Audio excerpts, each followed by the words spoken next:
I'm Peter. I'm Elizabeth. And we met on Christian Connection.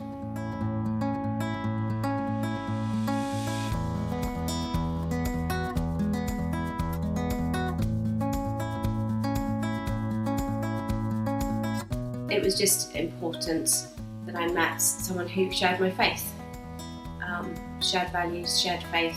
I didn't think I was going to do that at the same level on any other dating website. I wasn't always a Christian, and it was very important to me to meet someone moving forward in life after I became a Christian that would share the same values. That was very, very important.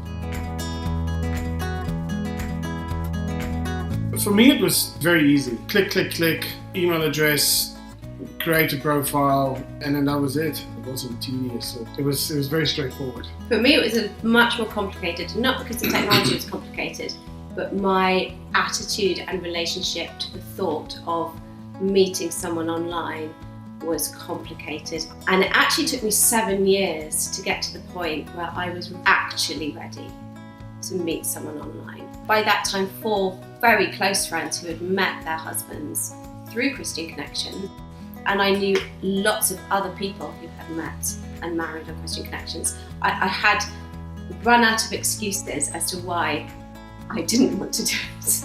Pieter was the first person who waved at me. I read his profile, I was smiling by the end of it. I had no excuse not to wave back, and we wrote a little message on that first day. Portray that I have faith and that I was serious about my faith, but then also to show that outside of my faith I have a life and a real world that encounters real world problems and real world joy. And my life didn't revolve around church. Although I was involved in church, I had other things in my life that were also part of me. For me, I was trying to make myself look interesting and attractive to the type of man I wished to be interested in me. My advice to anyone doing a profile is to take off all the filters. You don't need to try and be anyone other than yourself, because actually it's you that you want them to like, not some sort of fairy tale version of you. You had a really cheesy joke. It involved a polar bear and breaking the ice. I remember it. It was a polar bear weighs 700 kilograms, heavy enough to break the ice. Your profile, I could see there was a lot more going on there than what was on the surface. I read in depth the faith was there and could see that there was a real person behind this that also had a life, that also had faith, but also lived like a lot of fun. Yeah, your profile told me there was a lot of fun. You were a very naughty little boy, and you included a story about that. Yeah. And I just thought you're the sort of person I would have been friends with or wanted to be friends with. Was it the story of the horse? Yes.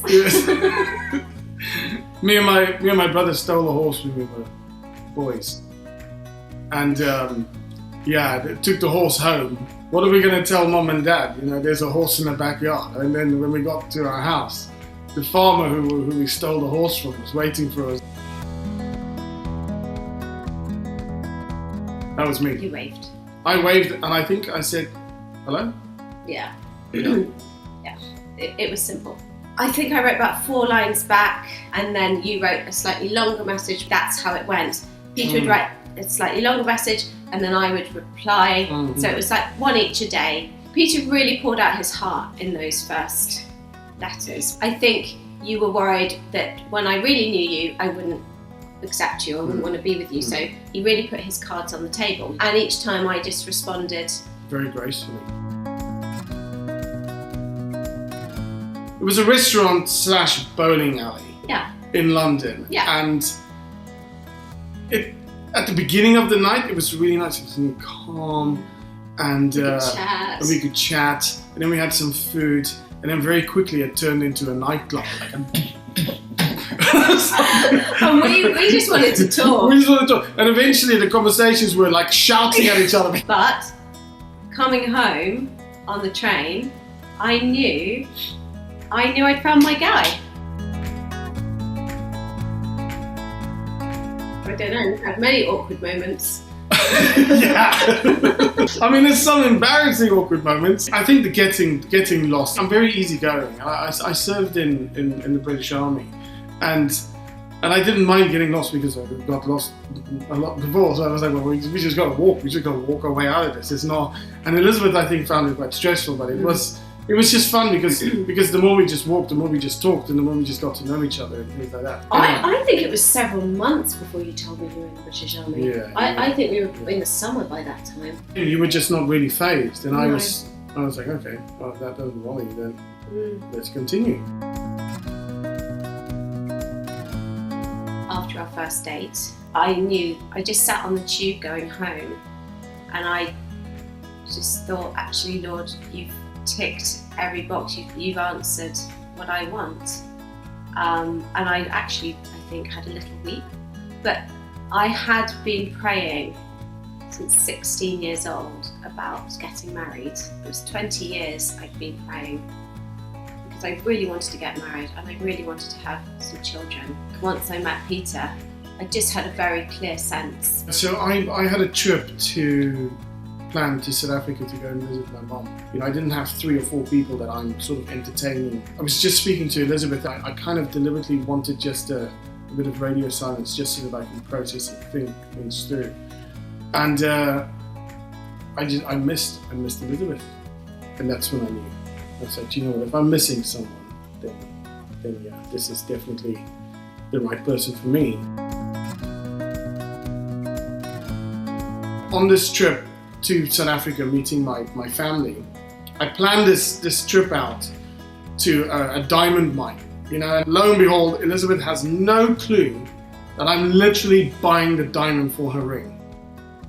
she was there that day, and I'm going, you know, what size I should buy. Actually, you were saying, no, my mum wants to buy the diamond. Oh yeah, yes, that's it. Yeah, I spinned it so that it looks like my mum wants to buy a diamond. Actually, this is the diamond that's now for Elizabeth at the mine. You found the person who wanted to do the template. They lived in New York. Yeah. Made the diamond, shipped it back, and it was that very day that New York closed their ports because of COVID. Yeah, because of COVID. Yeah. So our ring sat in a shipping container in New York port for 3-4 months. So this friend that makes cakes, I contact her and I say, could you make a batch of cupcakes so we could put the ring in one of the cupcakes, and then I would take Elizabeth for a picnic somewhere, and then I propose. I wanted to go for a big long stomp in the woods, and I just wanted a bit of fresh air and freedom. And he was like, oh no, let's not go for a walk, let's go to the beach, but let's go by Tunbridge Wells and sit in the car for half an hour. It was to get cupcakes. I'm not massively a cupcake person. Yeah, this is the other thing. Yeah. And so I was and I kind of figured out what was about to happen. I can't remember how it exactly happened, but I think at some point I said, Elizabeth, I'm trying to propose. Elizabeth was like, I don't want to do this. I don't want to be here. And I was like, Elizabeth, could you just eat the cupcake? You know, and then sort of eats the cupcake and then discovers the ring. And the waterworks start, and you know, and I asked her and I said, would you please be my wife? So nearly 18 months. We got engaged, it was about May by the time that ring was released and turned up. We'd already booked our wedding venue for August. We decided to go ahead and get married on our date that we'd chosen. So we had 5 weeks, we planned a wedding, and we had 25 people. My mum couldn't attend. Yeah, you had your 2 friends as your best men. I didn't have any bridesmaids. I had a tiny member of family who just lived very close. My mum was vulnerable, so we just had to be very careful. But the church was very beautiful. The church ceremony was, 10 out of 10. I just kept thinking, it's not about the day. Like, it's just a day. It's about the life we get to spend together. So there were lots of really lovely bits to the wedding that you don't get if you have 100 or so people. We moved house. We refurbished the house. Yeah, very quickly. I say we. Well, yeah, I did nothing. Pieter did everything. Well, you were very heavily pregnant. I was very pregnant. And then we got a dog. Yeah, we got a dog. We got Marmite first, and then Malachi, our son, was born. And that was a very surreal and blessed moment, because it was a lot. I prayed a lot, and I knew. I kept telling Elizabeth. I said, God's told me we're going to have a boy. Yeah, we had 2 years where we weren't able to get pregnant. Yeah. I just held my hands like this and was like, we have to be happy if we do and if we don't. Whereas Pieter had this absolute gift of faith that we were going to have a child, and he was going to be a boy. And now we have a 2.5-year-old. Very healthy, very active, very beautiful 2.5-year-old. Who's the joy of our lives. Yeah. You had a special moment when they first placed him in your arms, didn't you? I suffered survivor's guilt to a degree because of service in the military. I remember the midwife putting him in my arms, and I just broke out in tears, because I kind of instantly knew. I was like, this is why I survived. God has answered prayer, and he was the product of it. And I'm so thankful. I'm really, really thankful. We laugh a lot when we actually have moments to be together. Yeah. And we're at that phase of life where it's very difficult to carve out time, just the two of us. I would say the biggest thing is that we make each other laugh. What attracted me to Pieter is that he's very emotionally honest about himself, and he's very emotionally astute, and he was very astute about me. He can read me better than I read myself a lot of the time, and that made me feel very safe. He was accountable about himself. So that's what I saw and was attractive. I'm very bull in a china shop, and Elizabeth is very graceful and very slow to react. You're very graceful and honest, and where I am impulsive, you move slow. Good balance, yeah. A lot of the time we just talk about raising our son. We like a quiet, simple life, actually. I never knew my dad, and so it's very important for me to be available for Malachi in his life.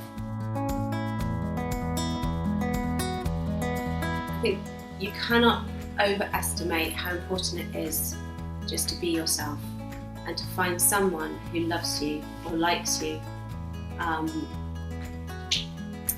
just for the way you are and the way you tick. I think it's very brave. Going online and dating, I think about kissing a few frogs before you meet your prince. If you're a Christian, and this is one of the things I loved about Christian Connection, is that it's putting you in touch with people who are like-minded in faith. Work very hard at being authentic. On the other platforms, I think there's a lot of bravado. There's a lot of glamour. Be authentic, be honest about who you are, and embrace it. The unique thing about our faith is that we're all created in the image of God. And that's a special thing. That's our true identity. And if you run with that authenticity, then the sky's the limit.